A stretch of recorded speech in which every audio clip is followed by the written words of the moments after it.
자, 오늘은 생물의 특성을 배워보자. 생물의 특성, 생명체마다 생김새가 다르고 나타내는 특성도 모두 다릅니다. 하지만 생명체에는 공통적인 현상, 즉 생물의 특성이 나타난다. 자, 생물의 특성에 대해서 알아보자. 자, 일단 생물은 세포로 구성되어 있다. 모든 생물의 구조적, 기능적 단위가 되는 게 세포다. 단세포 생물, 하나의 세포로 이루어진 생물, 아메바, 집신벌레. 아메바는 이렇게 위족 운동을 하는 놈이에요.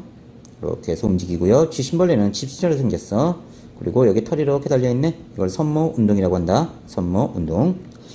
단세포 생물, 여러 개의 세포가 체계적이고 유기적으로 조직되어 몸을 구성하는 생물이다. 사람, 코끼리. 단세포 생물, 하나의 세포가 하나의 개체가 된다. 세포 하나가 개체다. 단세포 생물의 세포 분열은 곧 자손을 번식시키는 생식이 되고요. 다세포 생물, 모양과 기능이 비슷한 세포들이 모여 조직을 이루고 여러 조직이 모여 특정 기능을 하는 기관을 이루고 이 기관이 모여 개체를 이룬다. 생식을 담당하는 세포가 따로 존재한다. 세포를 생물의 구조적, 기능적 단위라고 하는데 생물은 세포로 이루어져 있다. 세포는 하나의 시스템이며 세포에서는 여러가지 생명현상이 일어난다. 따라서 세포는 생물의 몸을 구성하는 구조적 단위이며 생명활동이 일어나는 기능적 단위다. 반면에 비생물인 건물에서는 벽돌은 건물을 구성하는 구조적 단위이지만 벽돌 하나만으로는 건물의 특성을 나타내지 못하므로 기능적 단위는 아니다. 두 번째 생물의 특징, 물질대사. 생명체 내에서 일어나는 모든 화학 반응을 물질대사라고 한다. 생물은 물질대사를 통해 몸에 필요한 물질과 에너지를 얻어서 생명을 유지한다. 생물이 생명을 유지하기 위해서는 끊임없이 물질대사가 일어나야 된다. 물질대사가 일어날 때 반드시 에너지 출입, 그치? 에너지 출입이 일어난다. 그래서 우리가 물질대사를 다른 말로 에너지대사라고도 해요. 물질대사는 에너지대사다. 에너지대사와 물질대사 똑같은 말이다. 물질대사 과정에서는 생체 촉매인 효소가 관여한다. 그럼 효소가 뭘까 보자. 여기 돼지 한 마리가 있어요. 이렇게. 자, 그냥 뜯어먹으면 힘들지, 그지? 그러면 칼을 가져와. 이렇게 칼을. 그래서 이렇게 자르는 거야. 자, 칼 변했어? 안 변했어? 안 변했지. 근데 분해 속도는 빨라졌단 말이야. 그래서 촉매는 자기 자신은 변화가 없고 분해 속도만 빠르게 해주는 거야. 다시 자기 자신은 변화가 없다, 그지? 변화가 없다. 기록해놔. 그 다음에 분해는 어떻다? 그렇지. 분해 속도는 빠르게 한다. 이 촉매 중에 생체에 작용하는 촉매가 효소다. 그러니까 효소가 곧 촉매다. 물질 대사에는 동화작용과 이화작용으로 구분할 수 있습니다. 꼭 외워두세요. 동화작용, 간단한 물질, 저분자 물질을 복잡한 물질, 고분자 물질로 합성합니다. 에너지를 흡수하는 흡열 반응이고요. 광합성, 단백질의 합성이 여기에 해당된다. 그래서 동화작용은 에너지가 낮은 물질을 에너지가 높은 물질로 만들어내는 거예요. 그래서 H2, 물, 이산화탄소 등 에너지가 낮은 물질에서 포도당 C6, H12, O6를 만들어내는데 이때 에너지가 낮은 물질에서 에너지 높은 물질로 가야 되니까 에너지를 흡수합니다. 반면에 이화작용은 복잡한 물질, 고분자 물질을 간단한 물질, 저분자 물질로 분해합니다. 이때 에너지가 방출되고요. 발열 반응이고 자, 소화, 세포 호흡이 여기에 해당된다. 그래서 이렇게 고분자 물질을 저분자 물질로 만들어냅니다. 다시 이산화탄소와 물로. 자, 이 에너지 차이만큼 에너지를 방출해요. 자, 그래서 동화작용은 합성합니다. 물질을. 자, 흡열 반응이고요. 광합성, 단백질 합성이에요. 그래서 외울 때는 똥을 합쳐서 흡입했더니 꽝당 꽝당 이렇게 외워. 똥 합쳐서 흡입했더니 꽝당. 오케이. 다음 이화작용은 이화작용은 분해작용이에요. 분해하고요. 발열이고요. 호흡, 소화가 해당됩니다. 그래서 우리 자기 이쁜 발, 호소 이렇게 외우면 돼요. 우리 자기 이품발 호소 이화작용은 분해 발열 호호 소하다. 다시 동화작용과 이화작용. 동화작용은 간단한 물질에서 복잡한 물질을 만든다. 광합성 비대에너지를 흡수해서 이산화탄소 물로부터 포도당을 합성하는 반응이다. 이화작용은 복잡한 물질에서 간단한 물질로 세포호흡이 여기에 해당된다. 포도당을 이산화탄소와 물로 분해하는 반응으로 에너지가 방출된다. 그래서 동화작용은 에너지를 흡수합니다. 물질을 합성하고요. 복잡한 고분자 물질을 만들어내고요. 이화작용은 에너지 방출합니다. 자, 분해하는 반응이고요. 복잡한 물질을 간단한 물질을 만든다.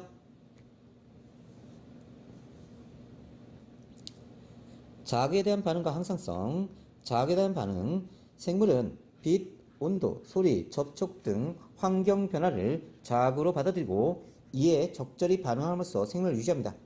식물은 빛이 비치는 쪽으로 향해 굽어 자란다. 자, 식물에 옥신이라는 효소가 있어요. 생장을 촉진하는 효소인데요. 얘는 빛의 반대 방향. 빛의 반대. 그 다음에 중력 방향으로 이동합니다. 자, 그래서 자, 햇빛이 이렇게 비치면요. 햇빛이 이렇게 비치면 옥신이 중력 방향, 빛의 반대 방향으로 이렇게 이동하면서 얘의 생장을 촉진해. 이쪽에 생장이 촉진되니까 이렇게 굽어서 자라는 거야. 그래서 굴성이 나타나는 것, 자극과 반응이다. 미모사 잎에 물체가 닿으면 잎을 접는다. 박쥐는 빛을 피해 어두운 곳으로 이동한다. 고양이는 밝은 곳에서 동공이 작아지고 어두운 곳에서 동공이 커진다. 사람도 그렇죠? 항상성. 자, 생물은 환경 변화에 관계없이 체온, 삼투압, 혈액량 등과 같은 체내의 상태를 일정하게 유지하려는 성질, 이게 항상성이다. 이런 성질이 있다. 항상성은 내분비계, 호르몬과 신경계의 작용으로 조절된다. 뒤에서 배울 겁니다. 내분비계, 호르몬, 신경계. 더우면 땀을 흘려 체온을 일정하게 유지한다. 물을 많이 마시면 오줌량이 늘어난다. 항상성. 자, 얘네들은 얘를 다 외우셔야 돼요. 얘가 나오면 이게 자극과 반응인지 항상성인지 체크할 수 있어야 됩니다. 다음 네 번째 생물의 특징, 발생과 생장을 한다. 발생, 다세포 생물에서 하나의 수정란이 세포 분열을 계속해서 세포수를 늘리고 세포의 구조와 기능이 다양해지면서 몸의 조직, 기관 등이 형성되어 완전한 개체가 되는 과정이다. 그래서 수정란이 형성됐어요. 정자하고 난자가 만났네. 그러면 수정란이 돼. 수정란이 2세포배, 그 다음에 4세포배, 그 다음에 8세포배, 세로 세로 가로 이렇게 나날이 진행된 다음에 상실기, 포배기, 낭배기, 그 다음에 기관 형성, 개체가 됩니다. 이 어린 개체까지 되는 과정이 바로 발생이에요. 그래서 어린 개체가 만들어지면 이 어린 개체가 자, 성체가 돼요. 이렇게 어린 개체가 성체가 되는 과정이 생장입니다. 다시 정리하자. 자, 수정란이 나날을 통해서 쭉 진행되면서 기관 형성되고 개체가 되는 과정, 즉 어린 개체가 되는 과정이 발생. 이 어린 개체가 성체가 되는 과정이 생장. 개구리의 수정란이 분열해서 세포수를 늘리고 기능이 다양해지면서 조직과 기관을 형성해서 어린 개구리, 어린 개체가 되는 과정이 발생. 생장, 다세포 생물에서 어린 개체가 세포 분열, 체세포 분열을 계속해서 세포수를 늘리고 몸집이 커지고 무게가 증가하는 과정이에요. 어린 개구리가 성체 개구리 된다. 생장. 다시 수정란이 어린 개체가 되는 건 발생. 어린 개체가 성체가 되는 건 생장. 오케이? 자, 생장과 성장의 차이. 죽수는 생물입니다. 죽수는 세포 분열을 해서 세포수를 늘려 물질 대사를 통해 구성 물질을 스스로 합성해서 크기가 커집니다. 반면에 석수는요. 석수는 외부로부터 석회질 물질이 첨가되어 구성 물질의 양이 많아져서 커지는 거야. 자, 이거는 성장이라고 한다. 생장은 생물이 자라는 거, 성장은 무생물이 커지는 거. 다섯 번째, 생물의 특징, 생식과 유전. 생식, 생물이 종족을 유지하기 위해 자신과 닮은 자손을 만드는 현상이야. 집신벌레는 분열법으로, 히드라는 출합법으로 개체수를 늘린다. 집신벌레는 이렇게 집신처럼 있다가 분열해서 어린 집신벌레 두 개가 돼요. 자, 이건 분열법. 히드라는요, 이렇게 생겼는데, 얘가 이렇게 혹처럼 하나 만들어내고요. 이게 잘라지면 다시 어린 개체가 만들어진 거야. 사람, 곰, 치타 등은 생식세포 수정으로 자손을 만들고요. 유전, 어버이 형질이 자손에게 전해지는 현상이다. 정록생명인 어머니로부터 정록생명인 아들이 태어난다. 생식방법, 무성생식은 암수 생식세포가 결합하지 않고 자손을 만드는 생식방법인데 분열법, 출합법, 영양생식이 있고요. 유성생식은 암수 생식세포가 결합해서 자손을 만드는 생식방법, 정자와 난자가 수정해서 새로운 개체가 된다. 생물의 특성 여섯 번째, 적응과 진화. 자, 이쪽은 얘들을 다 외우셔야 돼요. 얘를 외워서 그게 어디에 해당되는지 알아야 됩니다. 적응, 생물이 환경에 적합하도록 몸의 형태와 기능, 생활 습성 등이 변하는 현상입니다. 진화, 생물이 오랜 시간에 걸쳐서 환경 변화에 적응하면서 집단의 유전적 구성이 변하여 새로운 종이 나타나는 현상이야. 진화의 결과 지구에는 다양한 생물종이 나타난다.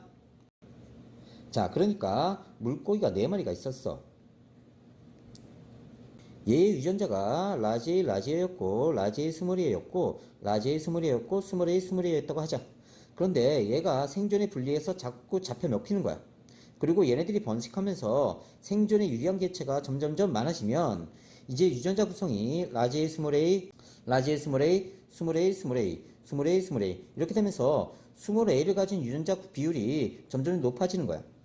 이걸 집단의 유전자 구성이 변한다 이렇게 얘기하는 거예요. 그러면서 새로운 종이 탄생한다. 적응과 진화에 의해 가랑이벌레는 몸의 형태가 주변의 잎과 비슷하게 변해서 몸을 보호하고요. 사막에서 사는 선인장은 잎이 가시로 변해서 수분 손실을 막고, 갈라파고스 군도에 부리 모양이 다른 여러 종류의 핀치새가 있는데 이것은 한 종의 핀치가 각 섬의 먹이 환경에 적응해서 진화한 결과다. 자연선택과 진화, 생물의 집단에서는 환경에 적합한 유전유지를 가진 개체가 더 많이 살아남아 자손을 남기는 자연선택이 일어난다. 살아남은 개체는 환경에 적합한 형질을 자손에게 전달하고, 이런 과정이 누적되면 집단의 유전적 구성이 변하여 새로운 종이 탄생한다. 자, 그래서 생물의 특성 반드시 암기하시고요. 얘들을 잘 암기하셔야 됩니다. 세포로 구성되어 있고요. 물질 대사가 일어나고, 자극에 대해서 반응하고, 항상성이 있다. 발생과 생장을 한다. 생식과 유전을 한다. 환경에 적응하고 진화한다. 그래서 얘들을 보고 어디에 해당되는지 체크하셔야 됩니다. 다음은 강아지와 강아지 로봇에 대한 설명이다. 강아지, 먹이를 먹어 필요한 에너지를 얻어 움직이고요. 물체 움직임을 감지하고 소리를 들으면 짖는다. 강아지 로봇, 전지를 충전하면 움직인다. 장애를 피하고 꼬리 흔들며 짖는 것과 비슷한 소리를 낸다. 공통점, 머리, 몸통, 4개의 다리를 가지고 꼬리가 있다. 에너지를 얻어 움직일 수 있고 자극을 감지해서 반응하여 소리를 낼 수 있다. 자, 차이점, 구조적인 면, 강아지는 세포로 구성되어 있고 강아지 로봇은 여러 부품으로 구성된다. 기능적인 면, 먹이를 먹어 에너지를 얻는다. 물질 대사한다. 몸집이 커지고 무게가 증가해서 생장한다. 자신과 닮은 자손을 만든다. 생식한다. 자, 반면에 로봇은 전지를 통해 에너지를 얻고요. 생장하지 않고 자손을 만들지 못한다. 따라서 강아지는 생물이지만 강아지 로봇은 비생물이다. 생물의 특성 구분, 개체 유지 현상, 하나의 생물이 살아있는 상태를 유지하는 것과 관련된 특성, 세포로 구성되어 있고 물질 대사하고 자극에 대한 반응과 항상성, 발생과 생장을 한다. 종종 유지 현상, 생물종을 보존하여 생명의 연속성을 유지하는 것과 관련된 특성, 생식과 유전, 적응과 진화. 자, 여기서 조심해야 되는데 개체 유지는 자, 요 한 마리가 자기를 유지하는 거야. 그래서 자, 세포로 구성되어 있고 물질 대사하고 자극에 대한 반응하고 항상성, 발생과 생장, 이건 개체 유지 현상이야. 반면에 종종 유지 현상은 자, 얘가 결혼을 했어. 그래서 자손을 낳는 거야. 이렇게 되는 게 종종 유지 현상이야. 자, 그래서 생식과 유전, 적응과 진화는 종종 유지 현상이다. 그래서 생식과 유전, 적응과 진화는 종종 유지. 자, 하나의 개체를 유지하는 건 개체 유지. 조심해야 돼. 꼭 외워두세요. 다음 바이러스. 바이러스, 살아있는 세포에 기생하는 감염성 병원체다. 크기가 세균보다 훨씬 작고 모양이 매우 다양하다. 바이러스의 구성, 단백질 껍질과 유전 물질인 DNA 또는 RNA로 구성됐어요. 핵산을 가지고 있다. 그래서 DNA 바이러스, RNA 바이러스 이렇게 구분합니다. 일반적으로 생물은 DNA와 RNA를 모두 갖지만 바이러스는 DNA와 RNA 중 한 가지만 가져요. 그래서 DNA 바이러스는 아데노바이러스, B형 간염 바이러스 등이고요. RNA 바이러스는 사람 면역결핍 바이러스, HIV, 인플루엔자 등이 있다. 바이러스의 발견, 19세기 후반에 담배 모자이크병을 일으키는 병원체를 밝히는 과정에서 처음 발견됐습니다. 바이러스의 발견, 담배 모자이크병이 걸린 담뱃잎의 즙을 세균, 여과기에 걸러 얻은 여과액을 건강한 담뱃잎에 받으니까 담배 모자이크병이 나타난 거야. 담배 모자이크병을 일으키는 병원체는 세균보다 크기가 작다는 게 확인됐습니다. 여과액의 핵산과 단백질로 구성된 병원체 결정을 얻었어요. 병원체는 핵산과 단백질로 구성되고 숙주 밖에서는 결정 형태로 존재합니다. 추출한 병원체를 인공 배지에 넣었을 때 증식하지 않았지만 건강한 담뱃잎 세포가 있는 배지에 넣었을 땐 증식했어. 그래서 병원체는 살아있는 세포 내에서만 증식할 수 있다. 자, 이런 바이러스 특징은 굉장히 중요합니다. 문제 꼭 나와요. 바이러스는 생물적 특성과 비생물적 특성을 모두 나타냅니다. 그래서 이게 중요해요. 생물적 특성, 유전 물질엔 핵산이 있다. 숙주세포 내에서는 물질 대사를 하고 증식도 할 수 있어요. 증식 과정에서 유전 현상이 나타납니다. 돌연변이도 나타나요. 그래서 다양한 종류로 진화한다. 비생물적 특징, 세포 구조가 없어. 세포막에 쌓여있지 않으며 리보솜과 같은 세포 소개관이 없습니다. 숙주세포 밖에서는 단백질 결정체로 존재해. 이렇게 가만히 있다가 숙주 내에만 들어가면 활동하는 거야. 독립적으로 물질 대사 하지 못해. 리보솜이 없어서 스스로 단백질 합성하지 못합니다. 숙주의 종류에 따른 바이러스 종류, 동물 바이러스, 간염 바이러스, 천연두 바이러스, 인플루엔자 바이러스, 식물 바이러스, 담배 모자이크 바이러스, 토마토 반점 시든 바이러스, 오이 모자이크 바이러스, 세균 바이러스. 세균을 감염시키는 바이러스예요. 박테리오파지, T2, T4 등이 있고요. 박테리오파지, 박테리오는 세균, 파지는 먹다 라는 뜻인데 박테리오파지는 세균을 잡아먹는 바이러스로 세균을 죽인다고 해서 붙인 이름이다. 박테리오파지는 대장균을 숙주로 하는 T2, T4 등이 있다. 바이러스는 최초의 생명체일까? 바이러스는 반드시 살아있는 세포에 기생해야 물질 대사를 하고 증식할 수 있어. 따라서 바이러스는 지구에 나타난 최초의 생명체로 볼 수 없다. 자, 이 탐구 자료는 한번 읽어보시고요. 화성 생명체 탐사 실험. 생명체는 물질 대사를 통해 몸에 필요한 물질을 만들고 에너지를 얻기 때문에 물질 대사는 생물과 비생물을 구분하는 중요한 특성이 돼요. 1970년 화성에 착륙한 무인 탐사선 바이콩은 화성 토양에 생명체가 존재하는지 알아보는 실험을 수행했어. 이때 어떤 실험들이 수행되는지 보자. 화성 토양에 생명체가 존재하는지 알아보기 위해 실시한 세 가지 실험. 실험가는 화성 토양이 든 용기에 방사성 기체, 이산화탄소를 넣고 빛을 비춰줘. 그러면 원래 탄소는 12가 대부분이야. 그런데 질량수 14인 놈이 있네. 이 이산화탄소를 넣어준 거야. 그러면 이때 빛을 비춰주면 광합성을 하는 생명체가 있다고 하면 이 이산화탄소가 동화작용에 의해서 포도당이 될 거야. C6H12O6. 그런데 이 C14이 함유된 포도당, 요게 만들어지겠네. 며칠 후 용기 속 방사성 기체를 제거했어. 그러니까 이걸 이제 없애버린 거야. 그럼 얘만 남았겠지, 그지? 만일 동화작용이 일어났다고 하면, 자, 토양을 가열해서 방사성 기체의 발생 여부를 확인한 거야. 이걸 가열하면 이제 C14이 함유된 이산화탄소가 나올 거야, 태워서. 그래서 동화작용을 확인하는 실험인데, 가설은 광합성을 하는 생명체가 있다면 C14을 함유한 유기물이 합성되고, 얘가 합성되고, 이것을 가열하면 방사성 기체가 발생할 것으로 생각했어. 하지만 방사성 기체가 검출되지 않았으니까 요 동화작용 자체가 일어나지 않았다. 그러니까 이산화탄소 그대로 있다가 그냥 빠져서 나갔다. 그러니까 C14이 함유된 이산화탄소는 발견되지 않는다. 이 뜻이야. 실험란은 화성 토양이 든 용기에 방사성을 띠는 영양소를 주입합니다. 그러니까 C14이 함유된 포도당을 넣어준 거예요. C6H12O6. 만일 이화작용이 일어났다면 CO2가 만들어질 거야. C14이 함유된. 다시 보자. 며칠 동안 용기 속 공기에서 방사성 기체인 C14이 함유된 이산화탄소가 발생하는지 조사했어. 이화작용을 실험한 거야. 가설은 호흡하는 생명체가 있다면 방사성을 띠는 영양소가 분해돼서 C14이 함유된 이산화탄소가 발생할 것이다. 하지만 이산화탄소, C14이 함유된 이산화탄소가 검출되지 않았다. 따라서 이화작용하는 놈이 없다. 이 현상이 발생하지 않았다. 이 뜻이야. 실험다. 화성 토양이 든 용기에 일정 조성의 혼합기체를 넣고 영양소를 주입했어. 자, 그러니까 N2, O2, 이산화탄소 얘네들이 만일 50%, 30%, 20% 이렇게 있었다고 하자.